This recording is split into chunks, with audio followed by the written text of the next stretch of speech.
राम रामचा good morning guys. तर वाजले होते सकाळचे 6 आणि आम्हाला निघायचं होतं शिर्डीला.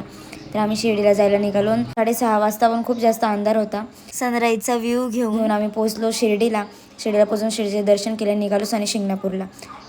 रसवाल्याची इथं बसून मम्मी सगळ्यांना पाणी पाजत होती. मग उसाचा रस पिला. डबल ग्लास देत होता, जसं काय फुकटच देणार आहे दुसरा ग्लास. पण मग निघालो पुढे दर्शन घ्यायला आणि तिथं पोहोचलो. आधीपासून खूप जास्त छान मंदिर बनवलेलं आहे आणि संडे होता, गर्दी तर राहणारच.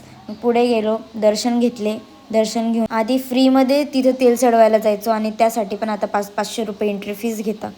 बापरे. मग प्रसाद घेऊन निघालो आम्ही बाहेर निघून गरम जास्त होतं. मग कोल्ड्रिंक्स वगैरे घ्यायला गेले निखिल पप्पा. पुढे रावरीत आलो, तावजीच्या घरी जायचं होतं. मग त्यांच्या घरी गेलो, त्यांच्याकडे बसलो. नंतर त्यांनी गार्डनमध्ये भाजीपाला लावलेला होता. ते बघता बघता मग आम्ही ते तोडायला लागलो. तेवढ्यात त्यांचा जर्मन शेपर्ड बाहेर आला आणि तो आम्हाला कसं खेळतो. मग आम्ही निघालो नाशिकला रिटर्न. मग लागली होती आम्हाला भूक. मग आम्ही जेवायला थांबलो, जेवण ऑर्डर केलं. मग ते खाल्लं. मी आणि मम्मी झोका खेळायला गेलो.